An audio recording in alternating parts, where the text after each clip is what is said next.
SC వర్గీకరణపై supreme court తీర్పు ఇచ్చిన నేపథ్యంలో కడప జిల్లా బద్వేల్ పట్టణంలోని దళిత ప్రజా సంఘాల నాయకులు వ్యక్తం చేశారు. నెల్లూరు రోడ్డులో ఉన్న భారత రాజ్యాంగ నిర్మాత డాక్టర్ బిఆర్ అంబేద్కర్ విగ్రహం వద్ద దళిత ప్రజా సంఘాల నాయకుల ఆధ్వర్యంలో బాణాసంచాను కాలుస్తూ భారత రాజ్యాంగ నిర్మాత డాక్టర్ బిఆర్ అంబేద్కర్ విగ్రహానికి పూలమాలలు వేసి హర్షం వ్యక్తం చేశారు. ఈ సందర్భంగా ఎంఆర్పీఎస్ బద్వేల్ నియోజకవర్గం అధ్యక్షుడు గొడుగునూరు ప్రతాప్ మాట్లాడుతూ 30 సంవత్సరాల సుదీర్ఘ పోరాటం వల్ల ఎస్సీ వర్గీకరణ సాధించామని అన్నారు. ఎస్సీ వర్గీకరణకు మందకృష్ణ మాదిగ ఉద్యమ పోరాటాల వల్ల ఎస్సీ వర్గీకరణ సాధ్యమైందని అన్నారు.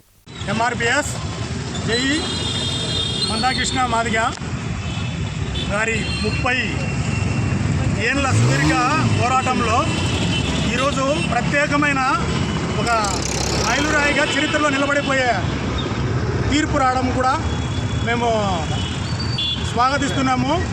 దాని ప్రతిఫలాలు మేమందరం కూడా ఆశించిన విధంగానే ఏబిసిడి వర్గీకరణ ద్వారా ఉపకులాలు అందరికీ కూడా వారి జనాభా ప్రాతిపదికన కంపల్సరిగా వారి హక్కులు, వారి ఉద్యోగ అవకాశాలు, వారి ఉపాధి అన్నీ కూడా దొరుకుతాయి. కానీ మధ్యవర్తులు, అవగాహన లేని వారు కూడా కొంతమంది ఆ మాటలను ఏబిసిడి వర్గీకరణ చేస్తే అది తప్పు నిర్ణయం అంటున్నారు.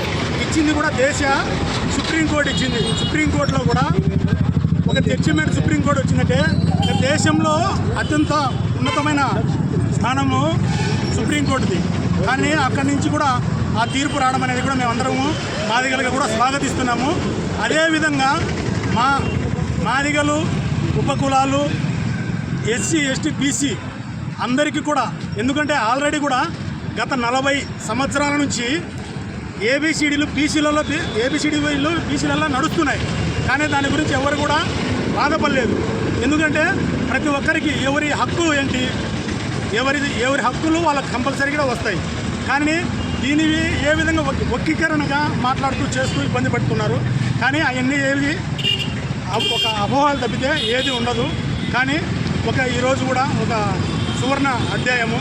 అదేలాగున ఆంధ్రప్రదేశ్లో కూడా ముఖ్యమంత్రి నారా చంద్రబాబు నాయుడు గారు అతి త్వరగా ఏదైతే పాత జనాభా లెక్క ఉందో ఆ జనాభా లెక్క ప్రకారము తొందరగా అసెంబ్లీలో పెట్టి దీన్ని ఆమోదించి మాకు అందరికీ కూడా దాని ప్రతిఫలాలు అదేలాగున ఏదైతే ఇప్పుడు ఉద్యోగ అవకాశాలు, ఉద్యోగాలు వదిలినారో వాటిల్లో కూడా ఈ ఏబిసిడి వర్గీకరణ హక్కులను, అవకాశాలను కూడా కల్పిస్తూ నా జాతికి మేలు చేయాలని చెప్పి నేను ప్రార్థిస్తున్నాము.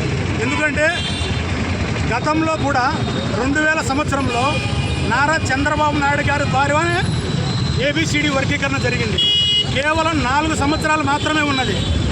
2000 నుంచి 2004 వరకు 2000 నుంచి 2004 వరకు ఉంటే దాంట్లోనే ఎంతోమందికి ఎస్సీలకు, ఎస్టీలకు, ఉపకులాలు అందరికీ కూడా వారి ప్రాతిపదికన వారందరికీ వచ్చాయి. కానీ అది 2004లో దురదృష్టవశాత్తు లేదా ఇతర కారణాల చేత దాన్ని ఇబ్బంది పడి ఇన్ని రోజులు కూడా పెండింగ్ పడి ఈరోజు మళ్ళీ ఒక శుభసూచకంగా చంద్రబాబు నాయుడు గారు ఆంధ్రప్రదేశ్లో సీఎం కావడము, మళ్ళీ ఏబిసిడి వర్గీకరణ జరగడము, ఈరోజు ఆ ప్రతిఫలాలు మేము మా జాతి తినేదానికి ఒక మంచి అవకాశంగా ఉంటుందని చెప్పి మేమందరం కూడా ప్రార్థిస్తున్నాము.